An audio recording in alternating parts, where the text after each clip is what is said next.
Assalamualaikum warahmatullahi wabarakatuh. Lemas bener jawab salam. Baru 3 hari puasa.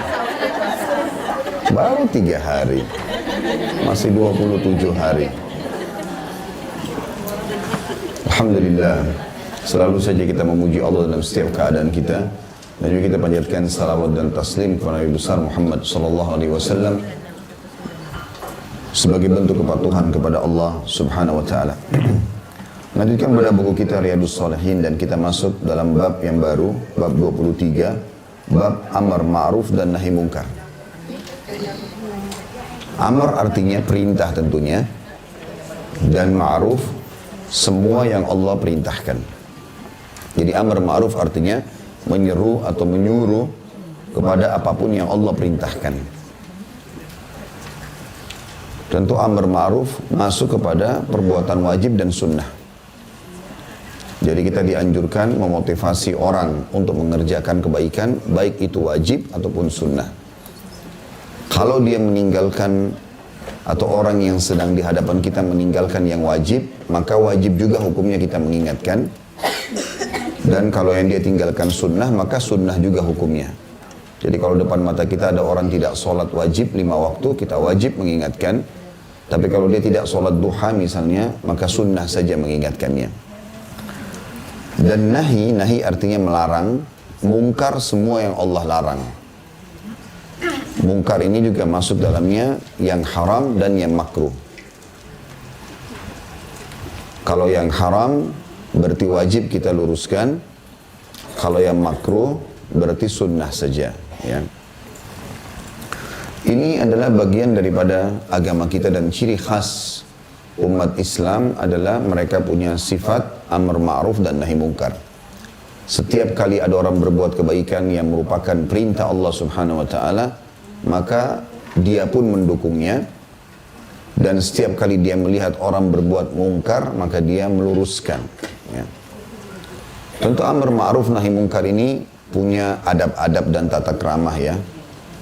Yang pertama sekali yang harus diketahui adalah ikhlas karena Allah. Jadi bukan karena ingin dipuji oleh orang, supaya amar ma'ruf nahi mungkarnya berpahala. Setiap ingatkan orang, setiap juga meluruskan kesalahan orang, maka berarti semua karena Allah, supaya ada pahalanya. Yang kedua, adabnya amar ma'ruf nahi mungkar adalah harus si pelaku ini atau orang yang akan melakukan amar ma'ruf nahi mungkar memahami mana yang ma'ruf dan mana yang mungkar, supaya dia bisa meluruskan, memahami mana yang ma'ruf dan mana yang mungkar. Yang ketiga, adabnya adalah benar-benar ma'ruf di depan matanya telah ditinggalkan, dan juga benar-benar mungkar telah dikerjakan. Baru kita bisa amar ma'ruf nahi mungkar. Jadi benar-benar depan mata ma'ruf itu misalnya sholat 5 waktu. Memang depan mata kita lagi azan, kita sholat semuanya, satu-satu orang tidak. Lalu kita tanya, kenapa nggak sholat? Nah, misalnya kita luruskan kesalahan dia. Kemudian yang keempat, termasuk seorang praktisi. Kita sendiri praktek itu. Jadi jangan orang tidak sholat, sholat, padahal dia sendiri nggak sholat, misal. Atau dia melarang orang berbuat mungkar, tapi dia sendiri melanggar itu. Sudah 4 ya. Coba diulangi, yang pertama apa? Ikhlaskan Allah. Yang kedua, harus memahami yang mana ma'ruf dan yang mana mungkar. Karena jangan sampai dia mau meluruskan, ternyata yang orang lakukan sudah ma'ruf. Mungkin ada perselisihan pendapat ulama di situ, misalnya. Yang ketiga, benar-benar melihat ada ma'ruf yang ditinggalkan, ya, atau mungkar yang ditinggalkan. Ya, ada ma'ruf yang ditinggal ataupun mungkar yang dilakukan, ya. Yang keempat, praktisi. Jadi dia harus melakukan dulu yang ma'ruf itu, dan dia benar-benar meninggalkan mungkar itu, baru dia melakukan. Kalau tidak, berat dosanya bagi dia. Tadinya cari pahala malah dapat dosa ya. Masih ingat hadis yang Nabi SAW mengatakan akan ada orang di hari kiamat di neraka nanti, dia disiksa oleh Allah karena panasnya isi perutnya keluar, ya, dan dia mengelilingi sebuah tempat di neraka seperti keledai mengelilingi tempat adonan roti. Ya. Kemudian ahli neraka pada datang kepadanya mengatakan, wahai fulan, bukankah kau yang dulu menyuruh kami berbuat ma'ruf dan melarang kami berbuat mungkar? Dia bilang benar, tapi aku dulu menyuruh kalian berbuat ma'ruf, aku sendiri tidak lakukan. Sholatlah, tapi aku nggak sholat gitu ya. Puasalah, tapi dia sendiri nggak puasa. Dan aku melarang kalian berbuat mungkar, tapi aku justru melanggarnya. Jadi dihukum oleh Allah SWT. Ini tidak boleh. Yang kelima, adabnya adalah tidak menumpah tindihkan antara pelanggaran-pelanggaran atau ma'ruf yang ditinggal satu sama yang lain. Begitu juga dengan kemungkaran. Jadi tidak menumpah tindihkan, maksudnya gini, ada orang misalnya dia nggak sholat, dia nggak puasa, dia nggak zakat, berkumpul semuanya. Maka harus dilihat mana yang paling penting dari itu. Seperti misalnya kalau ketemu antara sholat, puasa dengan zakat, maka kita mulai dari sholat dulu. Urutannya di rukun Islam berurut. Sholat dulu kita ingatkan, karena itu akan dihisab pertama pada hari kiamat. Dia sudah terima itu, baru kita pindah ke zakat, baru kita pindah ke puasa, gitu kan? Itu sesuai dengan sabda Nabi SAW kepada Mu'adz bin Jabal radhiyallahu anhu. Beliau pada saat mengutus Mu'adz bin Jabal menuju ke Yaman menjadi dai, maka Nabi bilang, hai Mu'adz, kau akan mendatangi ahli kitab nanti. Di Yaman ini ada ahli kitab, orang Yahudi dan Nasrani, maka yang pertama kau dakwahi mereka 2 kalimat syahadat. Kalau mereka terima itu, barulah kamu memberitahukan kalau mereka diperintahkan Allah untuk mengerjakan sholat 5 kali dalam sehari. Kalau mereka terima itu, sampaikan bahwasanya orang kaya mereka wajib mengeluarkan zakat dari harta mereka kepada orang miskin mereka. Kalau mereka terima itu, baru kamu perintahkan atau sampaikan Allah memerintahkan puasa Ramadan setahun sekali. Kalau mereka terima itu, baru kau sampaikan kalau ada perintah untuk mengerjakan ibadah haji sekali seumur hidup. Jadi ada urutannya. Kalau bertemu ya, jadi tidak menumpah tindihkan. Karena kalau kita menasihati orang semuanya sekaligus, maka mungkin dia tidak bisa konsentrasi menerima atau malah dia menganggap agama itu berat. Jadi sini maksudnya skala prioritas ya. Begitu juga dengan mungkar. Kalau ada orang berbuat kemusyrikan, dia bawa sembelihan ke gua mana, dia pergi ke dukun misalnya, dengan dia berzina, dua-duanya dosa besar. Tetapi syirik ini lebih besar. Nah kita dahulukan syiriknya dulu. Syirik dulu diluruskan. Induk dosa besar dulu diluruskan. Baru kemudian yang lainnya. Gitu kan. Karena subhanallah kalau orang meninggalkan induk dosa besar, maka dosa yang lain itu akan ikut dengan sendirinya. Ya. Makin kita sering meninggalkan sesuatu yang targetnya adalah sesuatu yang besar, maka otomatis yang kecil ikut semua ini. Ya. Maka harus ada skala prioritas ini. Kemudian yang ke-6 sekarang. Ya. Dia harus memiliki kapabilitas ilmu yang cukup. Jadi yang dia bicara nanti, yang dia tahu saja. Kalau bapak ibu tidak tahu ilmunya, jangan bicara. Ya. Karena kalau bicara nanti takutnya malah salah. Mungkin orang itu punya alasan. Mungkin dia bukan muslim. Mungkin. Ya. Saya pernah berbagikan Bapak Ibu sekalian, saya pernah didatangi oleh salah satu TV swasta dulu, beberapa tahun yang lalu, kemudian syuting di rumah untuk satu acara agama. Rupanya ada 4 orang kru kameramen yang datang. Sementara memang yang 3 orang ini aktif sekali, sering bertanya kepada saya. Saya jawabin, yang satu ini dengar saja, cuman saya tidak engah dengan kenapa orang ini satu nggak terlalu banyak bertanya gitu ya. Tiba azan duhur, kemudian saya bilang azan kita ke masjid. Masjid adalah kami rame-rame. 3 orang ini ikut sholat, yang satu nggak shooting aja. Orang lagi sujud di shooting dari samping, sibuk dengan shooting. Habis sholat saya nasihati dia. Ya. Sholat itu wajib bagi seorang muslim gini nasihatnya. Dia iya Ustaz iya. Nanti setelah selesai, terus saya sempat ngobrol-ngobrol sama yang tiga, baru mereka bilang, oh itu kenapa yang satu tadi nggak ikut sholat? Oh itu memang Nasrani Ustaz. Bukan muslim. Jadi kita guru-guru nasihatin orang, belum tentu dia memang muslim misalnya. Atau mungkin kita nasihatin orang tentang sholat, mungkin dia sudah sholat, mungkin. Kita nggak tahu, gitu kan. Kalau masih ingat juga, itu kisah tentang Imam Syafi'i rahimahullah dengan Imam Ahmad. Imam Syafi'i sama Imam Ahmad ini guru sama murid, ya. Satu waktu pernah Imam Ahmad bertamu ke rumahnya Imam Syafi'i. Begitu bertamu, rupanya Imam Syafi'i bilang sama anaknya, ini orang soleh, perhatikan apa yang dia buat, gitu lah. Saya biar anaknya Imam Syafi'i belajar dari Imam Ahmad, gitu kan. Karena Imam Syafi'i sangat tahu Imam Ahmad ini, sampai dia bilang, wahai Ahmad, engkau lebih faham daripada kami dalam ilmu hadis, maka kalau sampai kepadamu sesuatu, sampaikanlah kepada kami. Padahal Imam Syafi'i gurunya gitu. Karena Imam Ahmad ini luar biasa dalam ilmu hadis.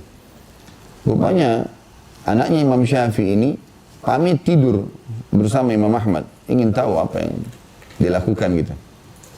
Ternyata besoknya anak Imam Syafi'i melapor sama ayahnya, ayah, Anda mengatakan teman Anda ini orang saleh, tapi saya melihat ada 3 pelanggaran. Apa itu pelanggarannya nak? Yang pertama, tadi malam dia makan banyak sekali. Waktu kita hidangkan makan, banyak sekali. Artinya ciri orang-orang beriman, makannya tidak banyak, tapi ini makan banyak. Yang kedua, saya nggak lihat dia sholat tahajud. Ini bagi kelas orang-orang ulama, apalagi kalau sudah ulama, nggak ada yang tinggalin sholat malam ini. Mustahil mereka tinggalkan. Walaupun itu sunnah gitu ya. Itu udah rutinitas mereka. Jadi tanda tanya kalau ada seorang alim nggak sholat malam. Yang ketiga ya, dia pergi sholat subuh di masjid nggak wudu. Rupanya anak ini, Imam Ahmad nggak tidur, dia juga nggak tidur ini anak. Dilihat terus mau berbuat, karena ayahnya pesan itu ya. Perhatikan perbuatan orang ini, ikuti kalau baik. Rupanya pergi azan subuh, pergi masjid sama-sama, nggak wudu ini. Dari kamar, keluar langsung ke masjid, sholat. Lalu Imam Syafi'i panggil Imam Ahmad. Anakku ini, aku suruh belajar dengan kamu. Tetapi dia melihat ada 3 hal yang menurut dia pelanggaran. Bisa nggak dia sampaikan? Silahkan. Pertama, kamu makan banyak tadi malam katanya. Butuh penjelasan. Kenapa makan banyak? Yang kedua, kamu nggak sholat tahajud. Padahal tahu hadisnya tentang keutamaan sholat malam. Yang ketiga, bagaimana bisa sholat subuh tanpa wudu? Imam Ahmad senyum. Lalu Imam Ahmad mengatakan, kalau yang pertama saya makan banyak, karena saya tahu rezeki Anda halal. Saya kalau rezeki halal, saya makan banyak. Andai saja pendapatan itu tidak halal, maka saya tidak akan menyentuhnya. Ya. Biasanya subhanallah, kalau uang halal itu kita nikmat makan. Ya. Ini masalah makanan puasa-puasa ini. Baiklah. Yang kedua, saya tidak sholat malam, karena saya sempat memikirkan sebuah hadis. Dan saya coba mengeluarkan sebanyak mungkin manfaat dari hadis itu. Seperti biasa kita belajar hadis ya, manfaat pertama, manfaat kedua, kan biasa gitu ya. Apalagi hukum-hukum yang bisa dikeluarkan. Semalam suntuk saya nggak tidur karena pikirin itu. Hadis ini saya keluarkan sekian puluh manfaatnya untuk nanti ditulis dalam bentuk buku dan menuntut ilmu lebih afdal daripada sholat malam. Kata beliau gitu ya. Kalau yang ketiga, saya sholat subuh tanpa wudu, karena memang saya dari isya sampai subuh nggak tidur. Jadi wudu saya nggak batal. Maka saya tinggal sholat saja. Akhirnya Imam Syafi'i balik ke anaknya, lihat jawabannya orang berilmu. Gitu. Artinya teman-teman sekalian, kita sebelum meluruskan orang, tahu dulu ini. Ya. Kita punya ilmu yang cukup, kita tahu itu betul-betul ya. Ma'ruf yang ditinggal, mungkar yang dikerjakan, dan seterusnya. Yang ketujuh, melalui tahapan amar ma'ruf nahi mungkar. Ada tahapannya ya. Disebutkan dalam sebuah hadis yang masyhur ya. Siapa yang lihat kemungkaran maka dia mengingkiri dengan apa tahapan pertamanya? Hah? Kalau bapak ibu lihat orang berbuat salah, kita luruskan dengan cara apa dulu? Pakai apa? Masa nggak ada yang tahu? Lisan. Tangan. Tangan dulu, kekuatan dulu. Siapa yang lihat kemungkaran maka dia harus luruskan dengan tangannya, maksudnya kekuatannya. Kayak orang tua pada anak, ya, atau suami pada istri, atau pemerintah pada masyarakatnya, gitu kan? Atau pemilik perusahaan dengan pegawainya. Misal, Bapak Ibu pemilik perusahaan atau Bapak Ibu wajibkan semua pegawai harus sholat. Nah itu namanya dengan power ya. Jadi kalau ada pegawai perempuan semua harus misalnya tutup aurat, kalau apalah, terapkan peraturan hukum agama. Tapi dengan power itu, kita punya power. Itu namanya tahapan pertama. Ya. Tahapan kedua, kata Nabi SAW, kalau tidak bisa dengan tangan, baru pindah dengan ke lisan. Baru nasihat, gitu kan. Kalau nggak bisa, maka dengan hati. Dan ini selemah-lemah iman. Dalam riwayat lain, dan tidak ada lagi iman yang lebih lemah daripada itu. Dan orang dengan hati tidak ada yang tidak bisa kan. Misalnya kita lagi lewat di pasar, banyak orang melanggar. Kita nggak mungkin berhenti nasihatin, kita nggak punya power, nggak kenal orangnya. Ya udah ya Allah berikan dia hidayah. Misal ya, itu sudah namanya amar ma'ruf nahi mungkar, itu tahapannya. Jadi menerapkan ma'ruf ataupun melarang kemungkaran dengan tahapannya itu. Nah, tahapannya tadi, dengan tangan, kalau nggak bisa baru dengan lisan, kalau nggak bisa baru dengan hati. Ya. Itu semua adalah adab-adabnya dalam amar ma'ruf dan nahi mungkar. Baik, kita akan masuk ke dalil pertama yang diangkat oleh Imam Nawawi rahimahullah. Adalah firman Allah dalam surah Al-Imran ayat 104. Dan ini dalil tadi yang saya bilang di awal sekali saya ucapkan kalimat itu, bahwasanya umat Islam memiliki ciri khas. Ciri khasnya adalah umat ini selalu menyeru pada kebaikan, melarang dari kemungkaran. Allah berfirman, "A'udzubillahi minasyaitonirrajim, wal takum minkum ummatun yad'una ilal khair." Yad'una ilal khairi wa ya'muruna bil ma'rufi wa yanhauna 'anil munkar wa ulaika humul muflihun. Dan hendaklah di antara kalian ada segolongan orang yang menyeru kepada kebajikan, menyuruh berbuat yang ma'ruf dan mencegah dari yang mungkar. Mereka itulah orang-orang yang beruntung. Makna beruntung di dunia, mereka akan selamat, di akhirat juga mereka akan selamat.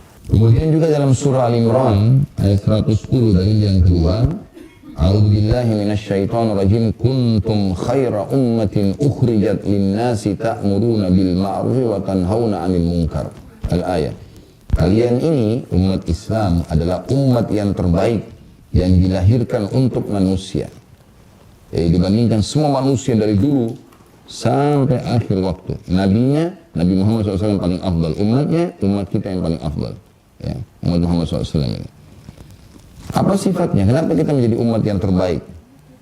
Karena kalian menyuruh berbuat yang ma'ruf dan mencegah dari yang mungkar. Artinya bagian dari syariat kalian itu. Setiap lihat seorang muslim meninggalkan yang ma'ruf, maka kita langsung dekat, sapa, assalamualaikum warahmatullahi wabarakatuh, terus kita iluskan. Saya semalam subhanallah salat di sebuah masjid tarawih. Saya kebetulan sholat, di dekat tempat saya sholat itu ada tempat wudhu. Ada satu anak muda datang, dia buru-buru wudhu untuk mengejar sholat rupanya. Wudhunya itu bajunya belum digulung semua sehingga bagian siku nggak kena. Caranya juga nggak digulung sehingga mata kakinya nggak kena. Saya langsung ingatkan, sikunya harus kena, ya. Mata kakinya harus kena. Nah kalau tidak percuma dia sholat nanti, kan batal. Karena ada batas minimal wudhu ya. Luruskan itu. Nah kita lihat depan mata sekarang. Kalau kita tunda, maka mungkin dia ikut sholat sebenarnya dia salah. Kalaupun dia tidak mau dengar, maka kita sudah dapat pahalanya. Dan kita lepas tanggung jawab hari kiamat. Kalau kita biarkan, malah kita bertanggung jawab depan Allah hari kiamat. Ada sebuah riwayat yang berbunyi, kata Nabi SAW, siapa yang lihat seseorang berbuat mungkar, lalu dia tidak luruskan, maka orang itu akan datang hari kiamat di hadapan Allah, ya, sambil berkata, ya Allah, orang ini lihat saya berbuat mungkar, dia tidak ingatkan. Maka sekarang saya tuntut. Lalu diambil pahala kita dikasih dia, padahal dia yang buat kemungkaran. maka kita nggak ada alasan untuk tidak luruskan orang. Tetapi kan tadi saya bilang ada tahapannya juga ya. Kalau orang tidak bisa dengan sikapnya, dengan lisannya pun dengan hati, ya Allah berikan hidayah. Paling tidak itu, ya. Dan ini dengan kiri dengan hati saja sudah dapat pahala, dan kita lepas tanggung jawab depan Allah SWT hari kiamat. Juga ada yang saya lupa tadi, poin penting juga, kalau amar ma'ruf nahi munkar ini yang wajib itu yang pertama. Jadi misalnya ada orang tidak sholat, kita ingatkan nih. Yang pertama sekali kita ingatkan hukumnya wajib. Misal suami atau istri nggak sholat, kita ingatkan sholat itu hukumnya wajib gini-gini. Ya udahlah, saya sudah tahu. Dan misalnya, tapi dia nggak sholat, ya udah kita lepas dari tanggung jawab hari kiamat. Dia udah tanggung dosa sendiri. Dan peringatan yang kedua untuk besok, untuk lusa sudah sunnah hukumnya. Karena yang pertama yang wajib. Yang penting kita sudah pernah ingatkan, gitu loh. Supaya kita lepas tanggung jawab. Tentu seorang muslim dan muslimah, dia tidak pernah berhenti bosan untuk mendakwahi ya. Karena setiap kali dia ingatkan, pahala lagi. Mungkin nanti nasihat yang ke-10 baru anak kita atau suami atau istri mau sholat, mungkin. Jadi kita jangan putus asa. Nabi Nuh alaihissalam mendakwahi istri sama anaknya 950 tahun. Ya. Dia tidak berhenti sampai Allah memang binasakan istri sama anaknya, gitu kan. Maka beliau terus jadikan itu sebagai ajang pahala. Makanya juga perlu digarisbawahi tentunya. Kemudian dalam surah Al-A'raf 199, ini dalil yang ketiga di awal pembukaan bab ini ya, kalau kita belum masuk ke hadis ya, kalau hadis punya nomor urut. Al-A'raf 199 bunyinya a'udzubillahi minasyaitonir rajim khudhil afwa wa'mur bil urfi wa'arid 'anil jahilin. Jadilah pemaaf dan suruhlah orang mengerjakan yang ma'ruf serta berpalinglah dari orang-orang bodoh. Nah, ini perintah kepada setiap orang muslim yang semestinya menjadi sebuah pegangan hidup. Tidak boleh kita lalai dari masalah ini. Jadi pemaaf diperintahkan oleh Allah Subhanahu wa taala. Kalau ada orang buat salah, kalau kita memaafkan, itu ada nilainya tersendiri. Kita akan lepas dari penyakit hati. Juga dengan kita memaafkan orang yang buat salah, maka kita akan dimaafkan kesalahan oleh Allah. Allah akan ampuni dosa-dosa kita dengan kita memaafkan orang lain. Juga suruhlah orang mengerjakan yang ma'ruf. Ingatkan, sholat ya, sudah masuk sholat, waktu sholat misalnya. Apalah kita suruh orang pada mengerjakan kebaikan. Dan ini saya bilang di awal ya, kalau ma'ruf itu sesuatu yang wajib, maka kita wajib juga serukan. Tapi kalau sunnah, berarti sunnah juga menyerukannya. Jadi misalnya sholat 5 waktu, berarti wajib. Kita wajib ingatkan, kalau orang tinggalkan. Kalau misalnya sholat duha, sholat tarawih, sholat sunnah, maka itu sunnah juga kita mengingatkan. Berarti kalau yang wajib kita tidak ingatkan dan kita lihat, kita akan dituntut oleh Allah hari kiamat. Tapi kalau sunnah nggak dituntut. Sebagaimana juga nahi mungkar. Mungkar kan tadi saya bilang masuk haram dan masuk makruh. Nah yang haram ini kita wajib ingatkan. Orang berzina depan mata, orang riba, orang apa, ingatkan ini nggak boleh loh, haram gini-gini. Sekali aja cukup, selebihnya sudah terserah. Jadi kan, kalau kita mau tambah pahala setiap kali ketemu, kita nasihatin lagi, bagus ya. Kalau enggak ya cukup dengan sekali itu. Tapi kalau yang makruh, hukumnya sunnah. Orang minum sambil berdiri, makan sambil berdiri, kan hukumnya makruh, bukan haram. Jadi kan, maka di sini kita boleh ingatkan, boleh enggak. Kalau kita nggak ingatkan, kita nggak berdosa. Tapi kalau kita ingatkan, pahala. Ya, seperti itulah. Kemudian berpalinglah dari orang-orang bodoh, karena Islam adalah agama kecerdasan.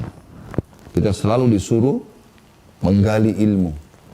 Allah Subhanahu wa taala menyuruh kita dalam banyak firman-Nya, disuruh lihat ke langit, suruh lihat ke bumi, suruh lihat ke diri kita sendiri, pelajari. Allah suruh pelajari supaya kita tahu. Ya, semua ini ilmu-ilmu yang diberikan oleh Allah Subhanahu wa taala kepada kita untuk kita pelajari yang positifnya. Itu pun masih sebagian kecil dari ilmunya Allah Subhanahu wa taala. Makanya Nabi Khidir alaihissalam waktu ketemu dengan Musa alaihissalam, gitu kan? Waktu mereka lagi di atas kapal, rupanya awal ilmu yang diambil oleh Musa dari Khidir pada saat ada burung gagak mampir di ujung kapal itu. Mampir di ujung kapal yang mereka sedang naik atau perahu. Terus tiba-tiba ada ikan lewat oleh burung gagak itu dipatok. Tapi cuma hitungan detik, sebentar dipatok terus angkat mulutnya. Dan ada beberapa tetes air yang sempat jatuh dari mulutnya burung gagak itu. Maka Khidir berkata, hai Musa, sesungguhnya ilmuku dan ilmumu dibandingkan ilmunya Allah, seperti tetesan air di mulutnya burung gagak itu dibandingkan lautan yang luas ini. Jadi ilmu Allah sangat luas dan masih banyak yang kita tidak tahu. Masih banyak yang kita tidak tahu. Subhanallah, saking luasnya ilmu-ilmu yang kita miliki ini sampai dalam satu bidang aja masih dipecah lagi dengan banyak cabang-cabangnya. Ya, spesialis-spesialis apa ya. Dokter misalnya penyakit dalam terpecah lagi penyakitnya apa, khusus untuk ini, khusus untuk itu, ada banyak. Itu pun sudah sangat banyak menyita waktu kalau kita mau pelajari. Ya, misalnya, maka seperti itulah.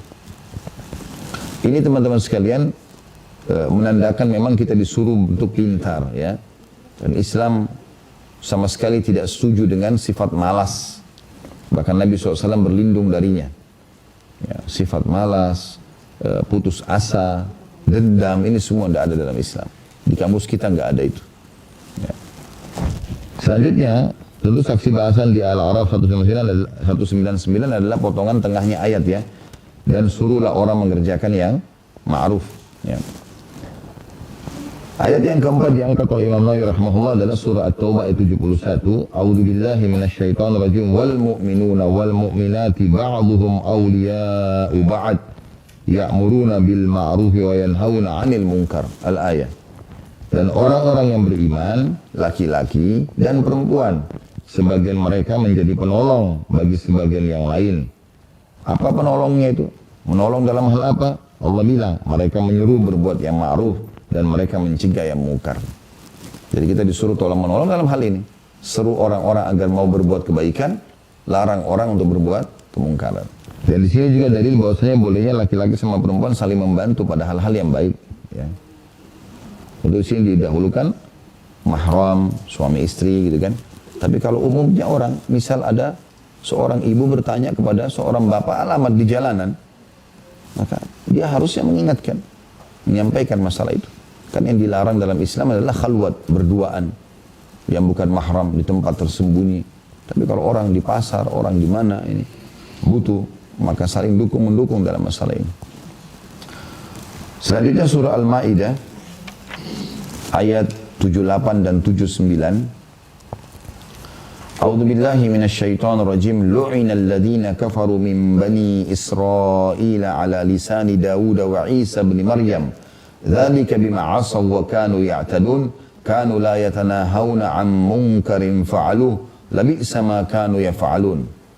Orang-orang kafir dari Bani Israel telah dilaknati melalui lisan Daud dan Isa putra Maryam. Yang demikian itu karena mereka durhaka dan selalu melampaui batas. Coba garis bawahi kalimat ini, Allah bilang mereka selalu durhaka dan melampaui batas. Apa kedurhakaannya mereka ini? Apa yang Allah maksudkan dengan melampaui batas? Ternyata Allah jelaskan, mereka tidak saling mencegah perbuatan mungkar yang selalu mereka perbuat. Sungguh sangat buruk apa yang mereka perbuat itu. Ya, jadi jangan dianggap remeh ini ya. Meluruskan kesalahan orang dan mengingatkan orang untuk berbuat kebaikan, ini sebuah fondasi kemakmuran masyarakat. Jadi tatanan sosial itu akan baik, normal dengan cara seperti ini. Ya. Yang dimaksud sini Bani Israel dilaknat artinya nabi-nabi mereka sendiri melaknat mereka, mendoakan keburukan bagi orang-orang yang tidak mencegah dari kemungkaran ini. Selanjutnya surah Al-Kahfi ayat 29 juga berbunyi, A'udzubillahi minasyaitonirrajim wa qulil haqqu min rabbikum faman syaa'a falyu'min wa man syaa'a falyakfur. Dan katakanlah wahai Muhammad, kebenaran itu datangnya dari Tuhan kalian. Maka barang siapa yang ingin beriman, hendaklah ia beriman. Dan barang siapa yang ingin kafir, maka biarlah dia kafir. Ini ayat tentu turun untuk Nabi Muhammad SAW. Artinya tugasmu seru kebaikan, larang dari kemungkaran. Yang terima, bagus. Yang tidak terima ya sudah. Bukan urusan kamu lagi. Ya, jadi kita tidak ada tugas dalam agama Islam, datang ke rumah orang, semua rumah orang kita ketuk-ketukin. Ya. Lalu ingatkan, tidak. Kelihatan depan mata, luruskan. Benar kita dukung, kalau salah kita ingatkan. Jadi kita tidak usah sengaja mengorek-ngorek kesalahan orang. Ya. Karena dalam Islam kita di dalam tajassus namanya. Memata-matai, mencari tahu ini, mencari tahu itu. Nah, kalau kita tidak tahu lebih baik. Ya, saya selalu ingatkan itu ya, yang sabda Nabi SAW kepada para sahabatnya pada saat beliau habis mandi di pagi hari, di waktu duha seperti sekarang, beliau kemudian mau keluar jalan sama para sahabatnya di waktu-waktu lowong. Kadang-kadang beliau ke pasar, kadang-kadang menjenguk orang sakit, mampir di kebunnya seorang sahabat. Kemudian seringkali turun wahyu. Lalu mereka dapat ilmu gitu kan. Begitu buka pintu, yang pertama kalimat Nabi SAW, jangan ada yang menceritakan aib sahabatku, karena aku ingin bertemu dengan mereka dalam kondisi lapang dada. Nah, begitu ketemu teman, sudah tahu belum? Gosip duluan. Berita ini, berita itu. Ini nggak boleh. Ini sekalian ya, karena Ramadan harus hati-hati. Ramadan itu bukan cuma perut sama tenggorokan yang puasa. Matanya puasa, telinganya puasa, lisannya puasa, tangannya puasa, kemaluan puasa, kaki puasa, puasa semua ini. Karena kata Nabi SAW dalam hadis tentang keutamaan puasa Ramadan, agar bisa puasa ini, Ramadan atau puasa sunnah juga bisa ya, itu akan menjadi tameng dari api neraka. Bisa jadi perisai. Kata Nabi SAW, as-sawmu junnah. Riwayat Imam Bukhari, puasa itu perisai. Riwayat Imam Muslim, kajunnati ahadikum minal qital. Seperti perisai seseorang di antara kalian di medan perang. Besi yang bulat besar dipegang untuk menangkis serangan musuh. Itu dulu selama perisai ada, orang kuat gitu kan. Kalau perisainya sudah lepas, maka dia sangat terbuka untuk bisa dilumpuhkan oleh musuh. Maka kata Nabi SAW, فَإِذَا كَانَ يَوْمِ صَوْمِ أَحَدِكُمْ. Oleh karena itu, siapa yang mau menjadikan puasa sebagai tameng dari api neraka, maka dia harus, ada 3 hal yang Nabi ingatkan. فَلَا يَرْفُثْ. Jangan dia ucapkan kalimat syahwat kepada selain pasangan halal. Rindu, cinta, kangen, apalah semua ini hanya untuk suami istri. Yang lain tidak boleh, diberhentikan total. Supaya nanti habis Ramadan dia terbiasa untuk menjaga muru'annya namanya. Kesucian hubungan sama Allah. Wala yafsuk, yang kedua. Tidak boleh dia berbuat kejahatan. Kejahatan apapun, kriminal apapun. Dari kecil sampai besar. Wala yajhal, yang ketiga, dan jangan dia berbuat hal-hal yang bodoh.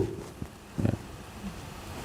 Kemudian Nabi mengatakan, فَإِنْ سَابَّهُ أَحَدٌ أَوْ قَاتَلَهُ فَلْيَقُلْ إِنِّي امْرُؤٌ صَائِمٌ.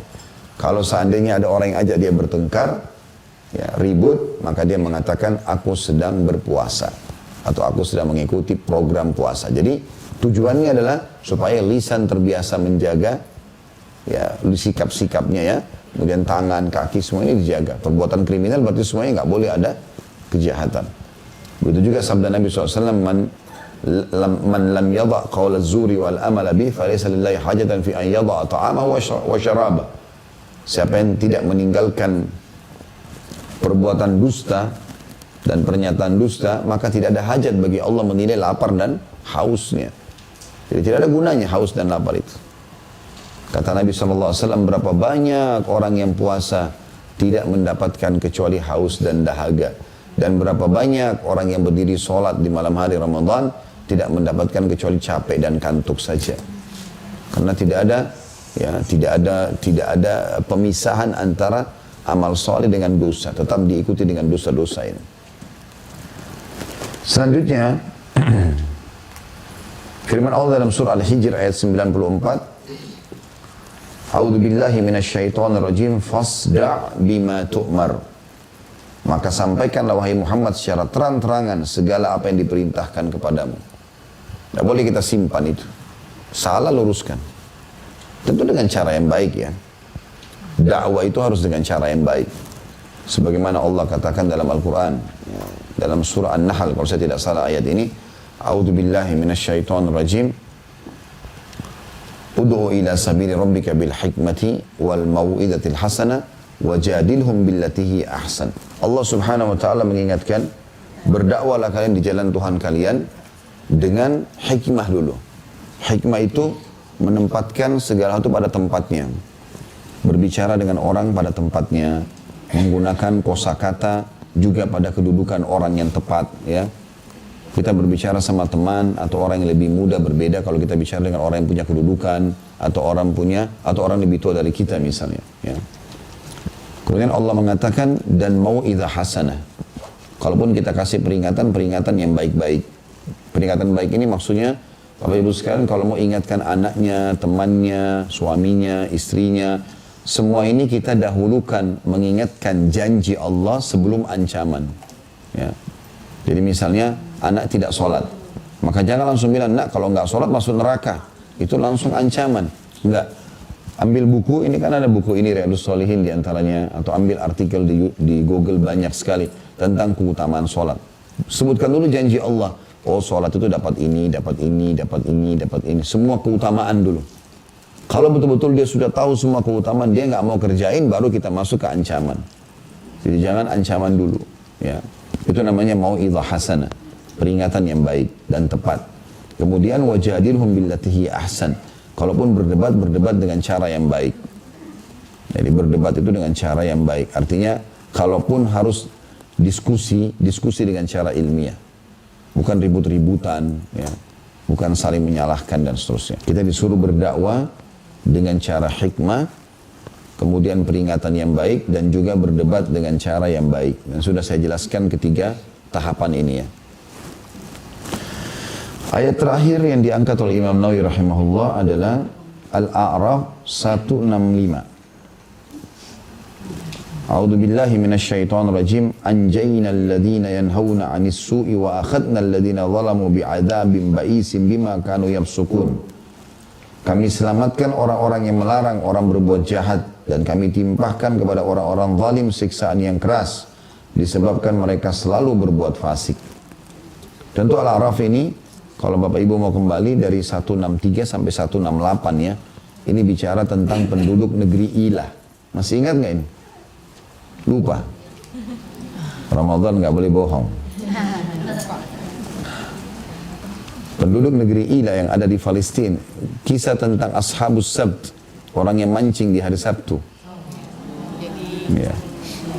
Itu namanya penduduk negeri Ilah. Nah itu cerita mereka di Al-A'raf 163 sampai 168. Tapi di sini Imam Nawawi angkat 165-nya saja. Ya. Mereka pada saat itu kan tidak boleh mancing hari Sabtu. Tapi rupanya kelompok pertama ada yang tetap masang jala malam Sabtu, hari Sabtu tidak diambil, hari Ahad baru diambil. Mau nipu Allah nih. Kelompok kedua lurusin, nggak boleh loh, haram, Allah larang. Ini dua kelompok seperti biasa lah. Kalau ada orang buat salah, yang satu lurusin, yang satu ngotot gitu ya. Datang kelompok ketiga ini yang keliru ini. Kelompok ketiga ini dia bukan datang kepada kelompok pertama, gabung sama yang kedua, ayo kita lurusin yuk, salah. Enggak, dia malah tahan kelompok kedua. Udahlah, nggak usah nasihatin, biar aja masuk neraka sendiri. Dia nggak mau luruskan kesalahan, dia mau masuk surga sendiri. Maka pada saat Allah hancurkan, yang kena hukuman itu kelompok pertama sama kelompok ketiga. Yang kedua yang Allah selamatkan. Karena yang ketiga ini tidak luruskan kesalahan. Malah dia biarin aja deh. Mau sholat, nggak sholat terserah. Nggak boleh.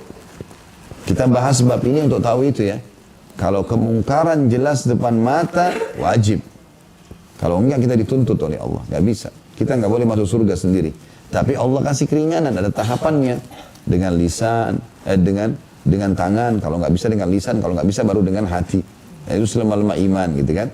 Kemudian juga kita memang pastikan ini ma'ruf benar yang ditinggalkan, kita punya ilmu, dan ini mungkar yang sedang dilakukan. Karena ada tadi adab-adab yang sudah saya sebutkan ya. Seperti itulah. Baik, kita masuk ke hadis pertama. Tentu beliau mengatakan ayat-ayat dalam masalah ini banyak dan terkenal sekali. Maksudnya sangat banyak ayat-ayat tentang amar ma'ruf nahi mungkar. Tapi ini pembukaannya. Karena buku kita adalah buku hadis, maka kita akan bahas masalah hadis ya. Kita akan masuk hadis pertama dalam bab kita ini, di bab 23 ini, tentang bab amar ma'ruf nahi mungkar, dan hadis pertamanya nomor 189. Dari Abu Sa'id Al-Khudri radhiyallahu anhu, beliau berkata, aku mendengar Rasulullah sallallahu alaihi wasallam bersabda, "Man ra'a minkum munkaran falyughayyirhu bi yadi, fa in lam yastati' fa bi lisani, fa in lam yastati' fa bi qalbi, wa dzalika adhaful iman." Hadis ini riwayat Imam Muslim atau hadis sahih. Barang siapa di antara kalian melihat satu kemungkaran, garis bawahi kalimat melihat, berarti dia tahu ya, dia lihat, atau disampaikan kepadanya dari sumber yang pasti dia tahu. Misalnya ada suami istri menyampaikan, anak kita tadi nggak sholat, dia percaya sama istri atau sama suaminya, maka anaknya dinasihati misalnya. Atau seorang security di kantor, memang dia lihat ada satu pegawai pulang bawa apa gitu. Ya, kemudian dilaporkanlah ini gini dan dia tahu benar, seperti itulah maksudnya. Itu kalau kita sekaligus mengambil pelajaran dari hadits ini adalah dikasih garis bawahi poin pertama di situ, melihat satu kemungkaran. Artinya untuk ya meluruskan kemungkaran harus melihatnya atau mengetahuinya secara pasti.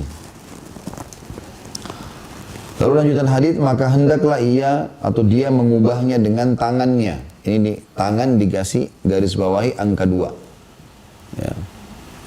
Ini tahapan pertama dalam amar ma'ruf nahi mungkar. Tadi saya bilang tangan itu maknanya kekuatan, kedudukan. Ya. Pemimpin negara pada masyarakat dia terapkan seluruh masyarakat Indonesia yang Muslim wajib puasa Ramadan. Kalau yang tidak dihukum. Nah gitu misalnya. Atau wajib sholat.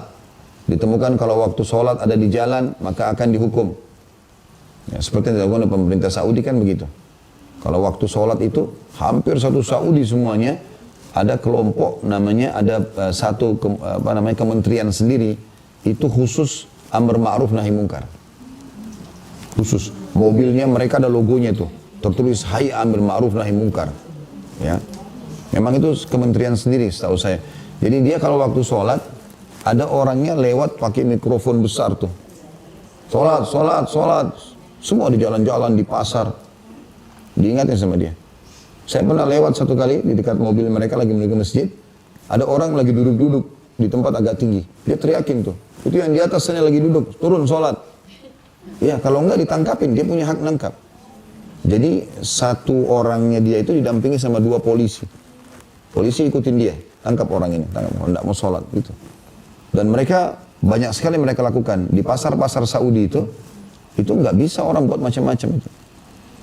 Jadi kalau misalnya ada orang iseng perempuan laki-laki mau kenalan, biasanya mereka tulis nomor telepon dilempar, dijatuhin. Misalnya si perempuan itu, nanti laki-lakinya datang ngambil misalnya. Itu mereka tahu betul itu di ujung-ujung pasar ada, ditangkapin. Kalau dia curiga, ditangkap sama dia. Kalau ketahuan ini bukan mahramnya, kalau masih gadis dipanggil orang tuanya. Ini, anak kamu ini jalan berdua, nggak boleh gini. Jadi berhenti. Jadi nggak ada lagi gitu, ketakutan mereka. Kalau ketahuan langsung. Kalau ketahuan sudah berumah tangga, dipanggil pasangannya, ini pasangan kau buat begini. Jadi dia malu. Itu di pasar-pasar itu. Jadi nggak ada orang di pasar itu jalan kecuali memang sama mahramnya, nggak berani mereka. Jadi suami istri atau orang tua sama anak. Nggak ada pacar-pacaran segala macam kan. Oh kalau kita kan luar biasa. Ya, sudah seperti suami istri bahkan lebih parah daripada itu kadang-kadang di tempat umum. Ini kan bahaya, kemungkaran semua. Ya. Tapi seperti itu contoh. Nah ini mereka lakukan itu. Mereka adakan pencarian tentang di mana dukun-dukun. Ditangkap semua dukun di Saudi. Tangkap semua. Jadi nggak ada lagi orang kena sihir. Ada tapi tidak banyak. Karena tidak boleh ada praktek ketahuan. Dan kalau ketangkap dukun lagi praktek, dipenggal langsung. Tangkap langsung. Kisos. Nggak ada main-main. Narkotika, begitu semua. Ketangkap nih kantong narkotika, udah langsung.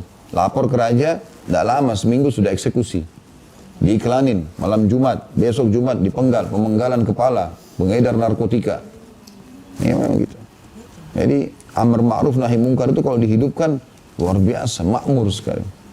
Karena nggak ada lagi kejahatan, kita jalan di mana-mana aman. Bapak Ibu jalan di Saudi, di Mekah, di mana-mana jalan kaki sendiri jam 3 subuh, nggak ada berani sentuh. Sentuh ini masalah. Mau kemana dia? Di hampir setiap kota itu ada pos pemeriksaan polisi. Orang kalau dari kota lain masuk kota lain di Saudi itu, biasanya kalau udah malam dicek. Mekah Madinahnya dicek biasa orang. Ke kota Jeddah kadang-kadang ada pengecekan gitu. Tapi kalau dilihat bus, biasa kita jemaah umroh, ini berarti ada bus. Biasa cuma satu kertas saja. Polisi tahan sebentar. Mana ini? Oh ini jemaah Indonesia, jumlahnya 50. Cek, sudah selesai jalan. Tapi kalau mobil berduaan laki-laki perempuan, ditanya sama polisi itu. Di Saudi bahkan dilarang oleh pemerintahnya untuk menghitamkan kaca mobil. Jadi ketahuan, ya, dan seterusnya. Artinya itu dihidupkan gitu, suasana itu. Jadi ini potongan yang kedua dari hadis yang kita ambil. Jelas yang kedua itu yang mengubah dengan powernya ya. Itu contoh pemerintah pada masyarakat tadi, gitu kan. Begitu juga lembaga, pemilik lembaga kayak Bapak Ibu punya sekolah gitu kan, terapkan wajib semua siswa-siswi sholat. Ya. Yang perempuan tutup aurat, tidak boleh bergabung misalnya bercampur dipisahin dengan apa gitu kan. Itu semua dia gunakan power dia. Yang mau silakan sekolah sini, yang nggak mau cari sekolah lain kalau mau bebas misalnya. Jadi memang seperti itu. Atau pemilik perusahaan pada staf-stafnya tadi saya bilang gitu kan. Begitu juga orang tua sama anak, suami pada istri, karena ini bertanggung jawab semuanya. Kemudian selanjutnya, potongan yang ketiga dari hadis, jika tidak sanggup, dia tidak punya power untuk bisa meluruskan, maka dengan lisannya. Dan ini dikasih angka 3. Potongan ketiga maksudnya dari hadis ya. Lisan dia nasihatin. Maaf ya, saya mau sampaikan sesuatu begini misalnya ya. Dan ini jangan dianggap remeh ya, walaupun kita cuma bicara sebentar sama orang. Berapa banyak orang subhanallah dengan satu kalimat, satu kisah, sebuah hadis jadi sadar. Ya, banyak orang jadi baik gara-gara itu, kita nggak pernah tahu. Ya, kita nggak pernah tahu. Saya bolak-balik didatangi orang habis pengajian, Ustaz terima kasih ceramahnya, saya dengar terus, saya berubah karena begini. Padahal saya datang cuma ngomong saja. Kita tidak tahu Allah SWT tanamkan dalam hati orang seperti apa. Tapi karena kita dengan menyampaikan dengan lisan ini, orang itu jadi baik, kita panen pahala dia. Kan bagus sekali. Ya, gitu. Apalagi Bapak Ibu sudah hadir di pengajian, udah tahu, nasihatin orang. Dari siapa Ustaz? Dari orang terdekat dulu. Anak, suami, saudara, orang tua. Dari orang terdekat aja dulu. Nanti Allah SWT akan berkahi itu. Maka dengan lisan. Kemudian kalau tidak sanggup juga, baru dari dia pindah, ini di garis bawahi kasih angka 4. Ya, dengan hatinya. Dan itu adalah selemah-lemah iman, kata Nabi SAW. Kalau dari potongan akhir hadis ini, berarti Bapak Ibu sekalian kita ambil sebuah poin penting, tidak ada alasan untuk tidak amar ma'ruf nahi mungkar. Karena tidak ada yang tidak bisa dengan hatinya. Ya. Maka harus minimal sekali dengan hati itu. Kita nggak mau dalam hati, tidak terima perbuatan ini. Ya, kita lalu doakan supaya Allah berikan hidayah. Baik, hadis nomor 2 di bab kita ini, tepatnya hadis nomor 190 dari Ibnu Mas'ud radhiyallahu anhu bahwa Rasulullah SAW bersabda, "Ma min nabiyyin ba'athahu Allah fi ummatin qabli illa kana lahu min ummati hawariyun wa ashabun ya'khuduna bi sunnatihi wa yaktaduna bi amrihi. Thumma innaha takhlufu min ba'dihim khulufun yaquluna ma la yaf'alun wa yaf'aluna ma la yu'marun. Faman jahadahum biyadihi fahuwa mu'min, wa man jahadahum biqalbihi fahuwa mu'min, wa man jahadahum bilisani fahuwa mu'min, wa laysa wara'a dzalika minal imani habbatu khardal." Hadis ini sahih riwayat Muslim. Yang terjemahannya, tidak ada seorang nabi pun yang diutus oleh Allah pada satu umat sebelumku, melainkan memiliki hawariyun. Ada di situ footnote nomor 192 di buku ya, di bawah. Yang dimaksud dengan hawariyun adalah sahabat-sahabat Nabi yang paling khusus dan pilihan. Yang mirip juga di majelis ilmu, ada murid-murid yang rutin ikut. Nah itu seperti itulah. Namanya istilahnya dengan hawari. Hawari ini pendukung utama lah ya, seperti itu. Kata Nabi SAW, tidak ada seorang Nabi pun yang diutus oleh Allah, termasuk beliau sendiri SAW, pada satu umat sebelumku, melainkan memiliki hawariyun dan sahabat-sahabat dari umatnya yang mengambil sunnahnya dan mengikuti perintahnya. Kemudian setelah mereka akan hadir beberapa penerus.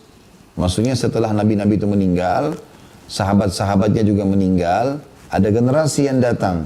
Adapun di situ dikatakan makna khuluf dengan kha di dhamma adalah jamak daripada khalf dan lam yang disukun, yakni penerus dalam keburukan. Jadi akan ada nanti generasi tetap muncul. Itu seperti sebuah sunnatullah, pasti akan ada orang yang buruk ya, di tengah-tengah masyarakat itu. Tidak mungkin semuanya baik. Kata Nabi SAW, dan akan kemudian setelah mereka, maksudnya meninggal, akan hadir beberapa penerus yang mengatakan apa yang tidak mereka lakukan dan melakukan apa yang tidak diperintahkan. Barang siapa yang melawan mereka dengan hatinya, maka dia adalah seorang mukmin. Barang siapa yang melawan mereka dengan lisannya, maka dia seorang mukmin.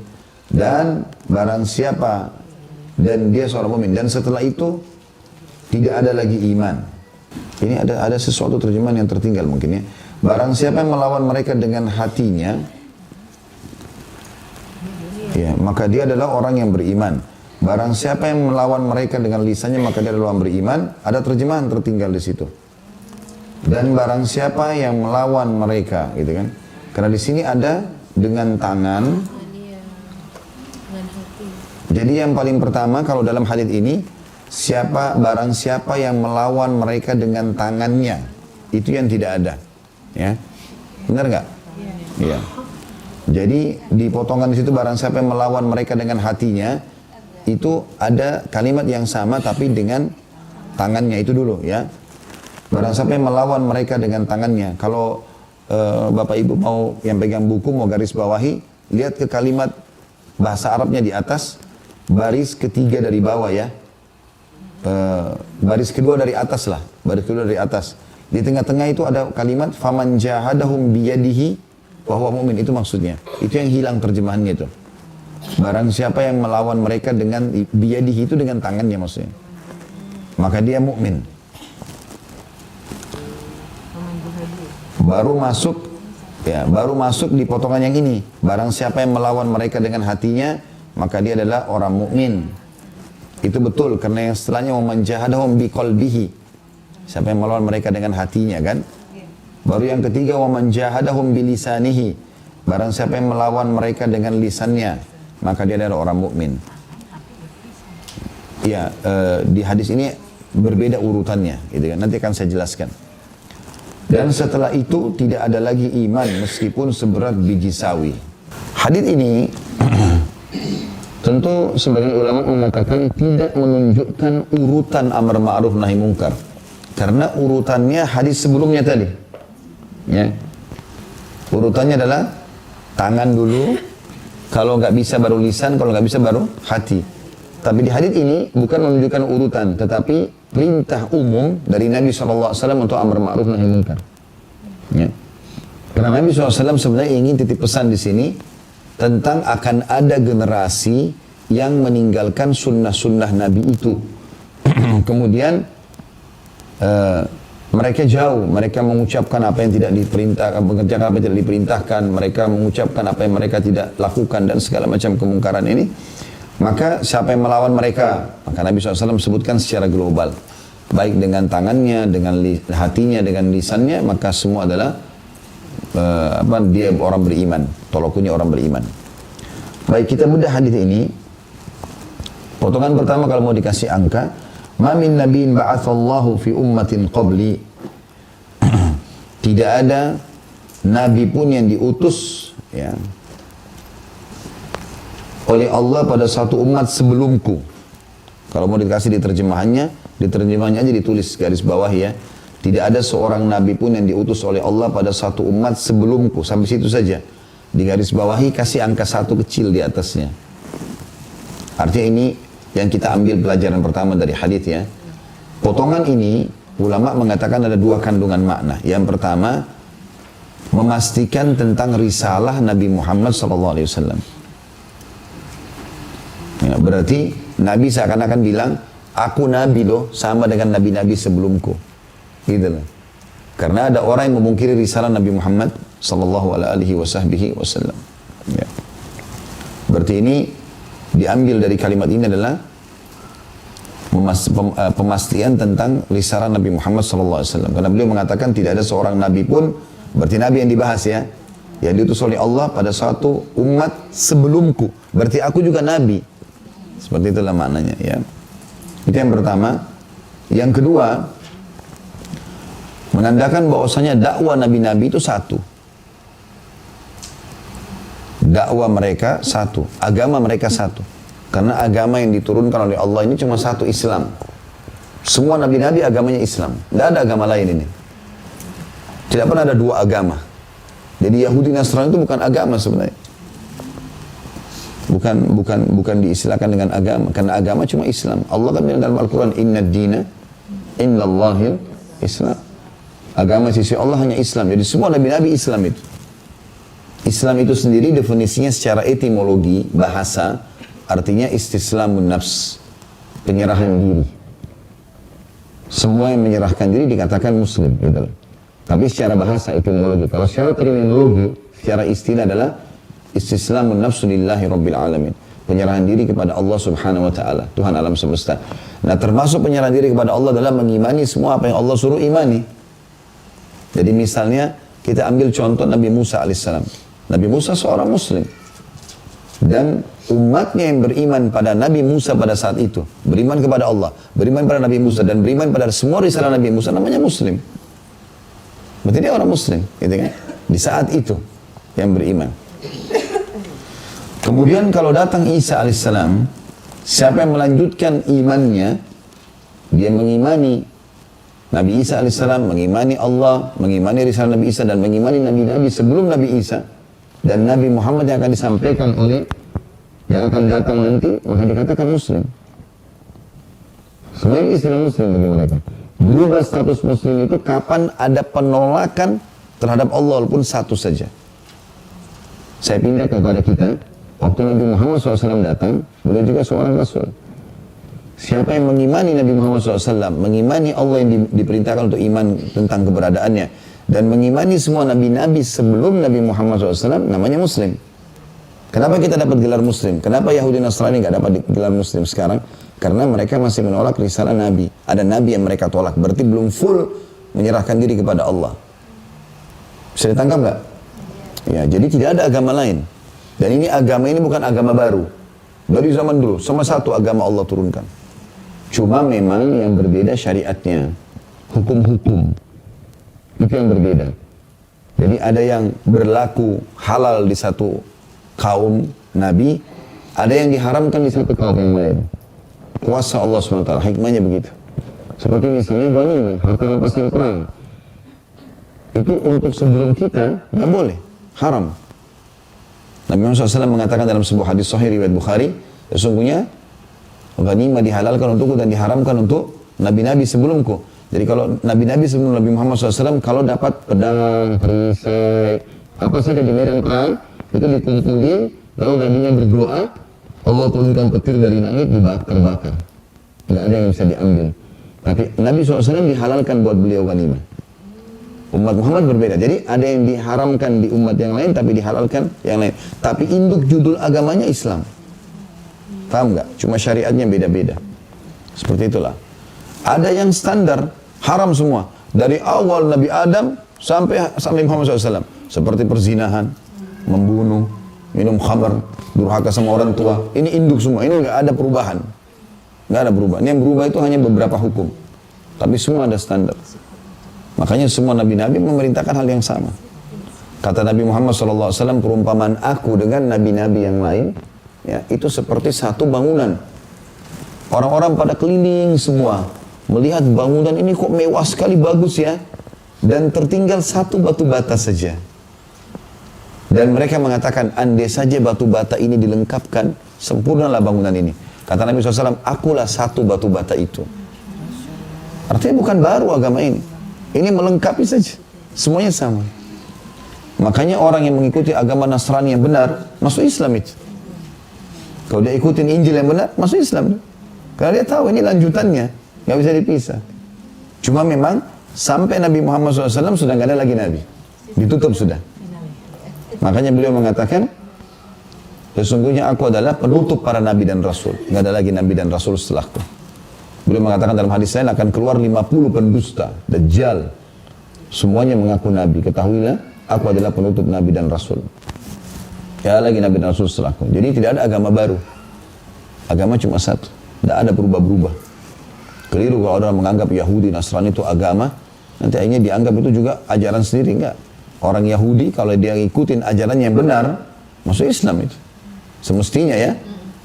Makanya waktu masuk Islamnya Khuwairik, pendeta Yahudi yang mati syahid di perang Uhud. Kemudian masuk Islamnya Abdullah bin Salam. Ini orang Yahudi, pendeta Yahudi masuk Islam. Ini semua masuk Islam karena tahu benar. Dan mereka sebelum masuk Islam bilang sama kaumnya. Waktu mau perang Uhud, itu Khuwairik, pendeta Yahudi.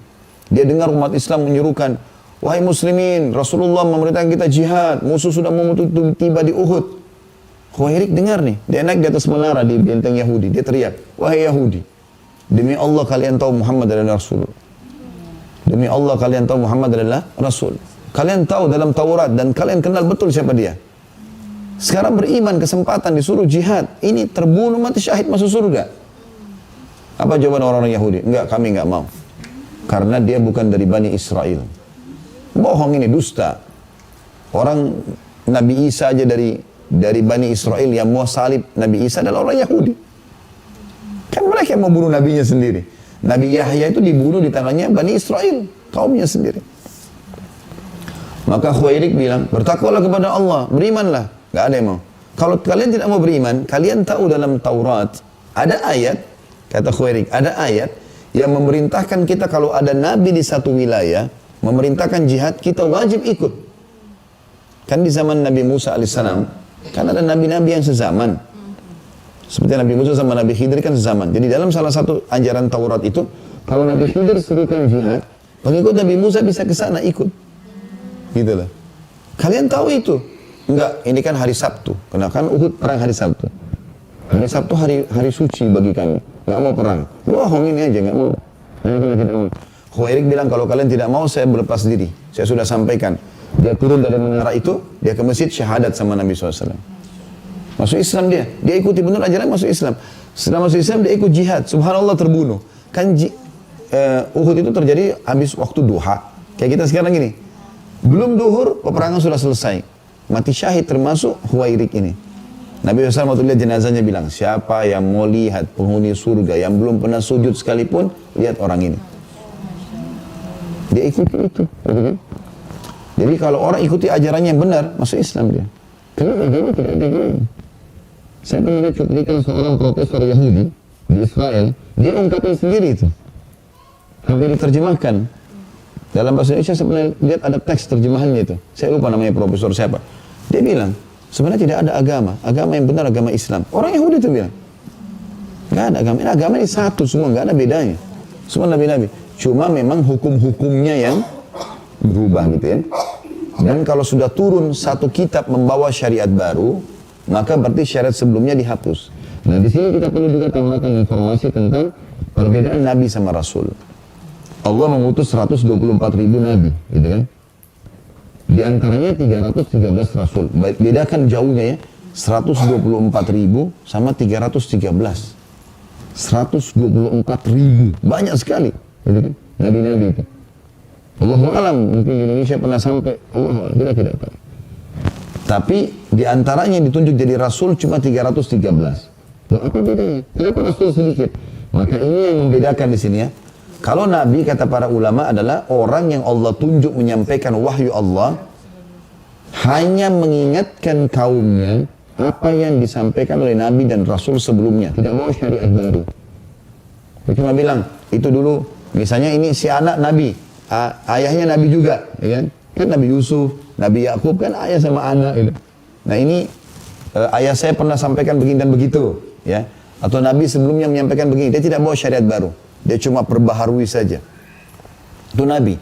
Kalau Rasul, seseorang yang Allah utus membawa syariat baru, menghapus syariat sebelumnya. Jadi waktu turun Injil di tangan Nabi Isa AS, berarti dengan datangnya Injil, syariat Taurat habis. Sudah nggak diterapin lagi. Makanya kalau kita tanya sekarang orang Nasrani, menurut kalian Yahudi kafir nggak? Mereka bilang kafir. Kenapa kafir? Karena beriman sama Allah, beriman sama Nabi Isa. Iya, karena mereka tolak Nabi Isa. Jadi salah satu saja Nabi ditolak, atau salah satu kitab ditolak, maka dia tidak dihitung Muslim. Nah, Nabi Isa dengan datang, tetap wajib diimani ada Musa, tetap diimani pernah ada Taurat turun, tapi sudah tidak dibaca lagi Taurat. Sudah selesai. Injil sekarang gantinya. Waktu datang Al-Quran, Al-Quran menghapus semuanya. Makanya yang kita baca sekarang, Al-Quran. Tapi kita wajib imani ada Musa dengan kitab Tauratnya. Ada Daud dengan kitab Zaburnya. Ada Isa dengan kitab Injilnya. Itu wajib. Rukun iman kita ada 6. Iman kepada Allah, malaikat, lalu masuk kitab-kitab. Kita wajib imani. Lalu Rasul-Rasul. Baru hari kiamat, baru takdir baik dan buruk. Kan gitu.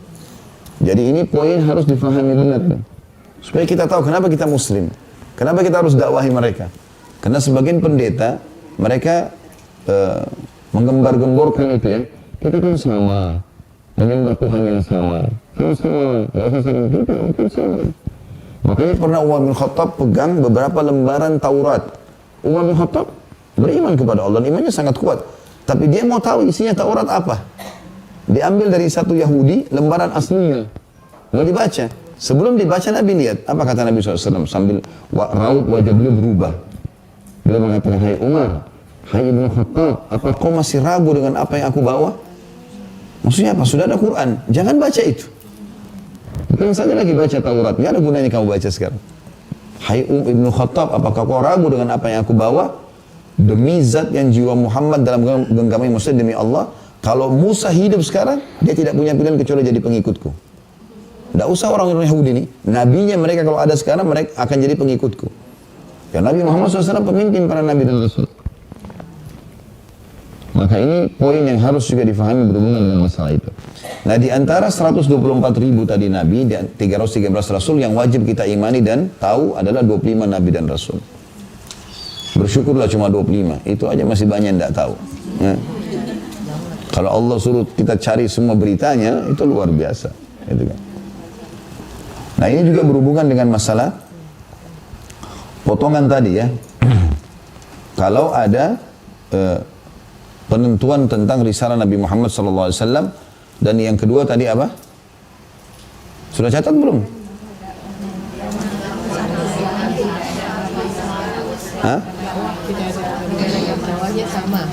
Iya, semua nabi-nabi dibawa agama yang satu, Islam. Jadi perkataan Nabi SAW, tidak ada seorang nabi pun yang diutus oleh Allah pada suatu umat sebelumku, berarti semuanya kami sama. Itulah. Kami semuanya sama, cuma beda dari sisi syariat tadi. Tapi induk judul agamanya Islam, nggak ada agama baru. Ya, jadi Nabi Adam kalau tanya agamanya apa? Islam. Nabi Idris, Nabi Hud, Nabi Saleh, Nabi Shu'aib, semuanya nih. Nabi Ibrahim, Nabi Yakub, Nabi Ishaq, semuanya sampai Nabi Muhammad SAW adalah Islam.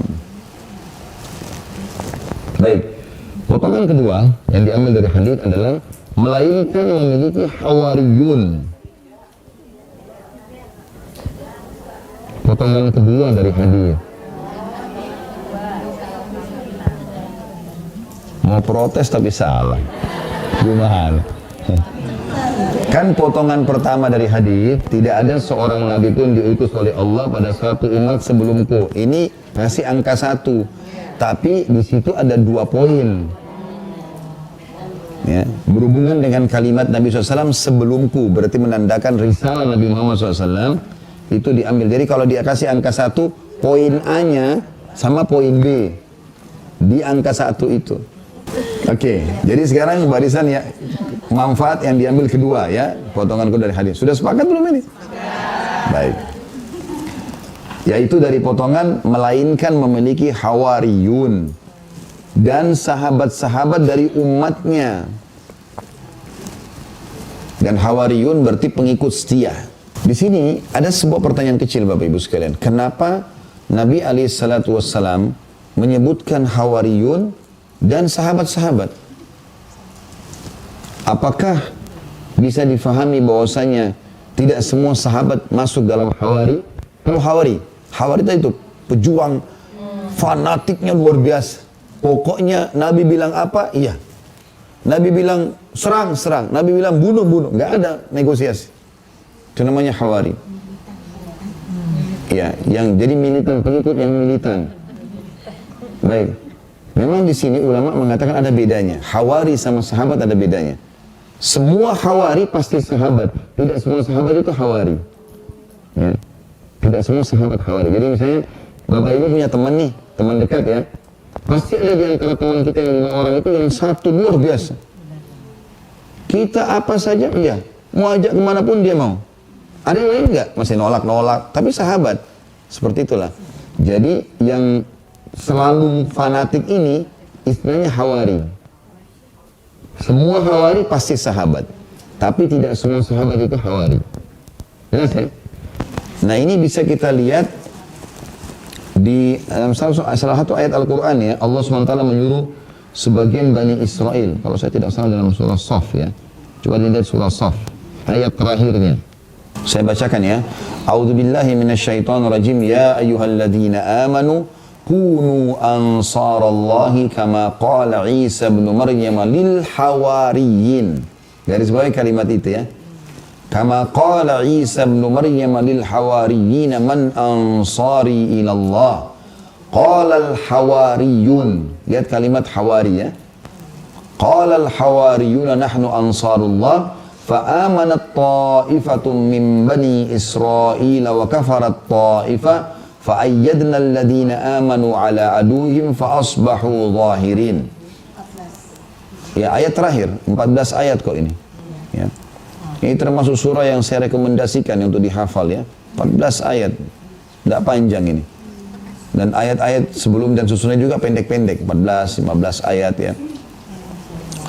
Hai orang-orang beriman, jadilah kamu penolong agama Allah sebagaimana Isa putra Maryam atau ibnu Maryam telah berkata kepada pengikut-pengikutnya yang setia, hawari, yang fanatik nih ya. Siapakah yang akan menjadi penolong-penolongku untuk menegakkan agama Allah? Maka pengikut-pengikut setia itu berkata, kamilah penolong-penolong agama Allah. Lalu sebagian dari Bani Israel beriman dan sebagian lagi kafir. Maka kami berikan kekuatan kepada orang-orang yang beriman terhadap musuh-musuh mereka, lalu mereka menjadi orang-orang yang menang. Jadi ternyata ada orang yang beriman pada Nabi Isa AS pada saat itu, tapi nggak mau jadi ikut berperang, nggak mau ikut berperang. Ya. Mereka bukan hawari. Ya. Makanya waktu Nabi SAW juga begitu keluar seseorang Yahudi dari benteng Khaybar, pernah saya ceritakan itu, tingginya mendekati pohon kurma. 2,5 meter ya. Tinggi sekali orang itu. Sampai Nabi SAW waktu lihat, Nabi mengatakan, apakah kalian, dia mengira tingginya sekian-sekian ya, seperti pohon kurma tingginya. Lalu kemudian dia menantang duel umat Islam. Lalu keluarlah Zubair bin Awam radhiyallahu anhu, sepupu Nabi SAW. Ibunya Zubair namanya Sofia, ini tantenya Nabi ya. Maka Zubair pun keluar lalu melawan dia. Tentu kisahnya cukup panjang, Bapak Ibu kalau mau ikut di kajian sirah saya ada di YouTube tentang perang Khaybar. Saya ceritakan panjang lebar bagaimana Zubair membunuh orang itu. Jadi Zubair membiarkan dia memporsir tenaganya, memukul ke sana, memukul sini. Zubair tidak melawan. Sampai sudah lemas baru dibunuh oleh Zubair, gitu kan. Waktu Zubair berhasil membunuh orang itu dan ini orang terkuatnya Yahudi, maka muslimin semua bersorak-sorak takbir. Karena ini orang kayaknya nggak mungkin dibunuh. Badannya kekar, besar.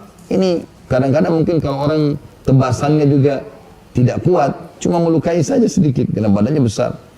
Maka setelah orang itu berhasil dibunuh oleh Zubair radhiyallahu anhu, Nabi SAW mengatakan, inna likulli nabiyyin hawari wa inna hawariyya Zubair bin Awam. Semua nabi-nabi punya pengikut-pengikut setia yang fanatik luar biasa, siap hidup mati untuk nabinya, dan salah satu hawariku adalah Zubair bin Awam.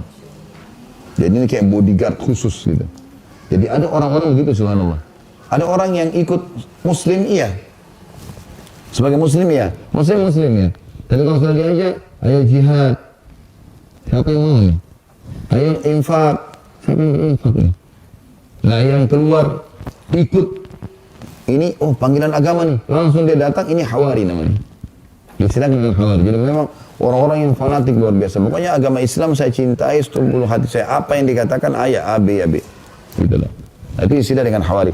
Makanya di sini ada dipisahkan, melainkan memiliki hawari dan sahabat-sahabat. Karena saya bilang tadi, semua hawari pasti sahabat, tapi tidak semua sahabat itu hawari itu. Ya. Dikatakan dari umatnya di sini, maksudnya adalah dari pengikutnya tentunya. Kemudian potongan yang ketiga dari hadis, yang mengambil sunnahnya dan mengikuti perintahnya. Ciri daripada istilah hawari, sifatnya hawari itu dan sahabat adalah mengikuti sunnahnya dan menjalankan perintahnya. Jadi subhanallah, semua sahabat Nabi ridwanullah alaihim umumnya itu ya, mereka begini, mereka sangat fanatik dengan Nabi SAW. Mereka menjalankan sunnah-sunnah Nabi SAW, kemudian mereka mengikuti perintahnya. Tentu ini bisa dinilai pada saat orang itu menjadi sahabat Nabi dan meninggal dalam keadaan sahabat itu ya, iman itu. Karena ada orang yang beriman kepada Nabi SAW, tapi dia tidak meninggal dalam keadaan Islam. Dia cuma awal-awal saja masuk Islam.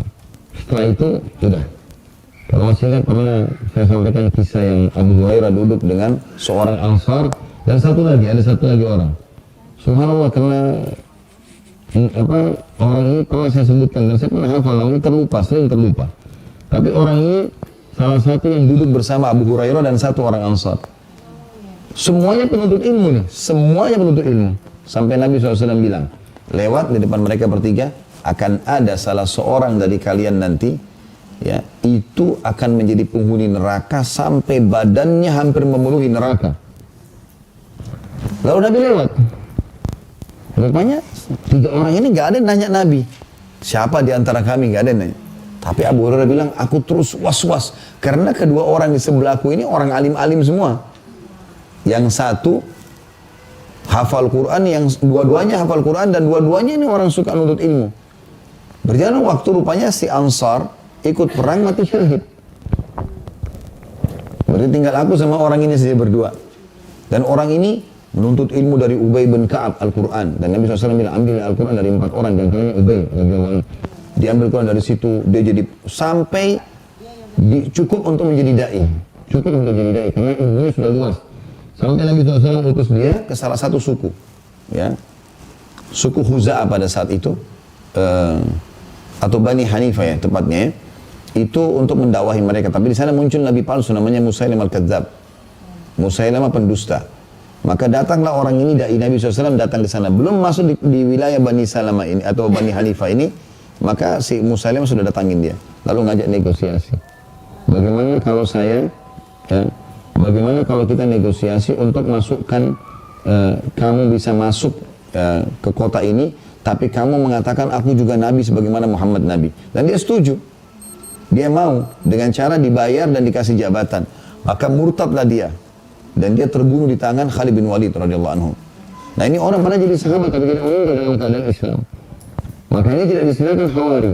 Karena di sini dikatakan mengambil sunnahnya dan mengikuti perintahnya.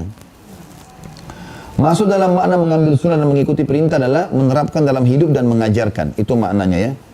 Itu potongan ketiga. Kemudian potongan keempat. Kemudian setelah mereka akan hadir beberapa penerus. Nah, ini digarisbawahi potongan 4. Penerus maksudnya adalah anak-anak mereka, keturunan-keturunan mereka. Ya. Dan ini maksudnya adalah ada poin penting yang harus digarisbawahi sini tentang pentingnya mendidik anak. Jadi tidak cukup kita sendiri. Bapak Ibu kalau sudah tahu agama, ajarkan kepada anak-anak. Jangan kitanya tahu agama, anak-anak dibiarkan. Ini nggak boleh, ya. Karena di sini dikatakan sifatnya yang mengatakan apa yang tidak mereka lakukan dan melakukan apa yang tidak diperintahkan. Sebagian ulama hadis mengatakan karena orang tuanya tidak mengajarkan kepada anaknya, sehingga anaknya, orang tuanya sholat, anaknya tidak. Orang tuanya tutup aurat, anaknya tidak, dan gitu seterusnya. Maka ini berarti dia tidak menerapkan ini. Ini yang dimaksud ya. Yang Nabi SAW khawatirkan begitu. Tidak muncul lagi para hawari, nggak ada lagi yang penegak-penegak agama ini karena dia tidak mewariskan itu kepada anak-anaknya. Nah ini yang dimaksudkan dengan makna hadis ini ya.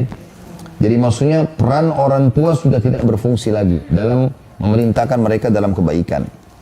Itu potongan yang keberapa? Yang keempat ya. Kemudian yang kelima, barang siapa yang melawan mereka dengan, di sini tentu yang pertama tadi ya lisannya ya, tangannya mah. Yang tadi tidak tercatat. Ini sudah kita rincikan, tangan berarti kekuatan ya. Maka dia adalah orang beriman. Maksudnya sempurna imannya. Siapa yang lihat kemungkaran dia luruskan, sempurna imannya. Siapa yang melihat ma'ruf dia dukung, sempurna imannya. Jadi nggak boleh kita sendirian masuk surga ini. Nasihatin orang, ingatkan, motivasi mereka. Itu potongan kelima. Potongan yang keenam, barang siapa yang melawan mereka dengan ya, hatinya, maka dia orang beriman. Dan potongan ketujuh terakhir, barang siapa yang melawan mereka dengan lisannya, maka dia orang beriman. Dan setelah itu tidak ada lagi iman meskipun seberat biji sawi. Maknanya adalah setelah potongan berapa tadi yang terakhir, yang masalah yang ketujuh tadi terakhir masalah melawan dengan lisan ya. Yang kedelapan itu potongan hadisnya adalah tidak ada iman meskipun seberat biji sawi setelah itu. Artinya luar biasa ini ya. Berarti kalau Bapak Ibu tidak meluruskan sama sekali, menandakan ya tidak akan ada Ya, iman lagi setelah itu. Tidak ada lagi iman setelah itu. Dan kita tutup dengan kafaratul majlis. Subhanakallahumma bihamdika asyhadu an la ilaha illa anta astaghfiruka wa atubu ilaik. Wassalamualaikum warahmatullahi wabarakatuh.